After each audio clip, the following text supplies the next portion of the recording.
Okay, so here is our picture of our Court Counter app, or at least how we want it to look. Now, I'm going to follow my own advice and start with the XML first. Let's think about the view situation right now. So we still have all these views, and these views are in vertical linear layouts. We have a linear layout for Team B and a linear layout for Team A. And you can't just have two root views, so furthermore, these are wrapped in a linear layout, which happens to be horizontal, so that these two child linear layouts can be next to one another. Okay, now we want to add a reset button down here. For the sake of your brain not exploding thinking about all these different layouts, I want you to think of everything inside of this horizontal linear layout kind of like a single view. And now you're just trying to lay out this horizontal linear layout right here and this reset button. You're trying to lay out two views. One view is at the top, and the other view is at the bottom of the screen. So the question now is, what view group would allow you to have a view up here at the top and a view down by the bottom of the screen? And it turns out that a relative layout is a pretty good candidate for this. I can have my horizontal linear layout here, match the parent for the width, and then wrap content for the height. And I can have my reset button right here align with the center and bottom of the parent.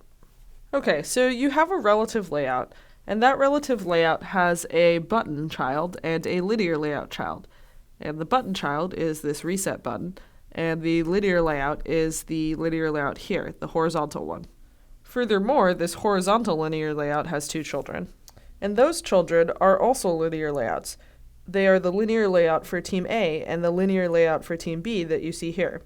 The linear layout for Team A has two text views and 3 buttons. The same is true of this linear layout for Team B.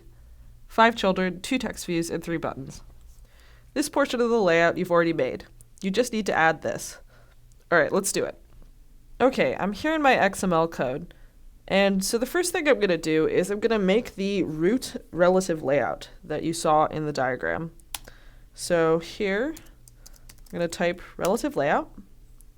And I actually want to cut and paste these 2 lines because they need to be in the root layout. So I'm cutting them, and then I'm pasting them here in my root layout. Okay, now I'm going to close off my relative layout here. And I'm going to move this closing tag all the way to the bottom. Okay, so what I essentially have right now is this part of the diagram. Alright, looks like I have some errors as well. Let's see. Oh yes, I haven't defined a height or a width, so let's do that. Now, my relative layout had the button at the bottom center of the screen, so to do that, it's probably going to need to fill the whole screen. So I'm going to do match parent on both. Okay, now I need to add the button. I'm going to scroll down right here to where the linear layout closes, but I still am inside the relative layout. And I'm going to add a button. And I'm going to go ahead and wrap content for that button because it's not a button that expands to fill the entire bottom of the screen or expands to fill the entire screen. And now the parent of this button is the relative layout. I'm going to set the text of this button to reset. Let's see what this looks like. Okay, so my reset button's up here. That's not exactly where I want it to be. But its parent is a relative layout that fills up the entire screen, so I can align it to the parent. I want it to align to the parent's bottom, and I want it to be in the center of the parent. Horizontally, anyways. Cool. My button seems to be in the right place. I'm going to select everything here, and I'm going to do a Command-Option-L on Mac, which is the same thing as Control-Alt-L on Windows, to just reformat the code and get it to look nice. Okay, let's go back to our Java code. Now, I've got my button, but it's not doing anything. Let's start by making a method for it. I'm going to make this right above the display methods here. Public void. I'm going to call this method resetScore because that's what I intend for it to do. Scroll up. I'm going to make it match these other methods with the view v, and then curly braces. Okay, I won't worry about what's going to go in here for now.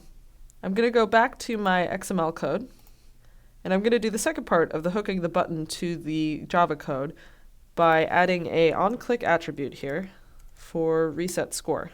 Okay, so now when I click this button, the code here will be run. But there isn't any code here. Let's figure out what I need to add.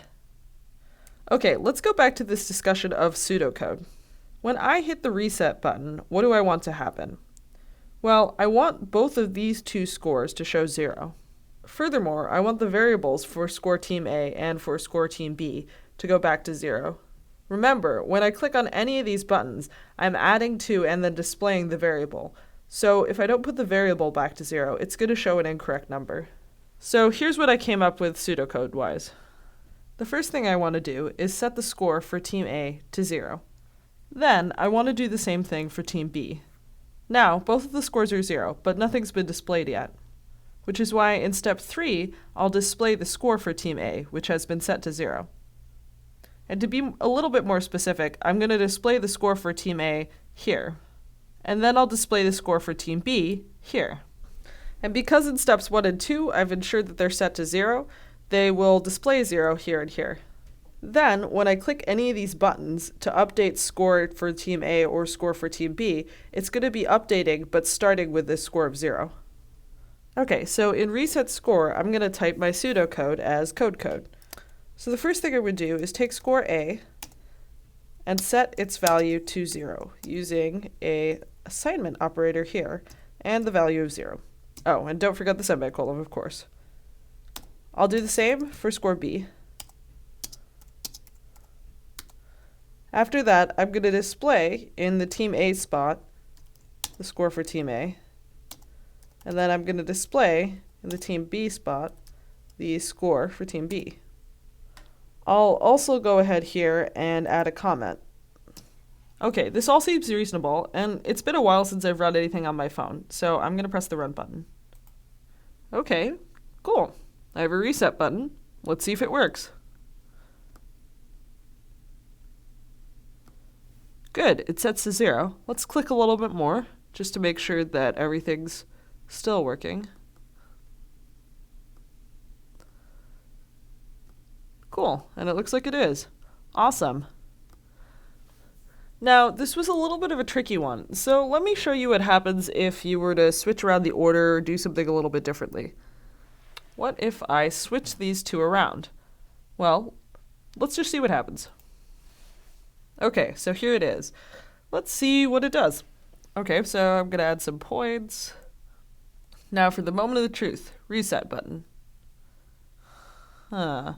Didn't seem to do anything. Let's try clicking. Interesting. Well, it's kind of hard to see, but the score before said 19. I hit the reset button, nothing changed, but then when I hit free throw, it showed 1. Let's try with the other side. If I hit plus 2 points, oh, it shows 2. Let's look at the code again for why that might be the case. So I switched around displaying and setting the score, just to see what kind of error behavior I might get from that. Let's say Team A has a score of 30 and Team B has a score of 40.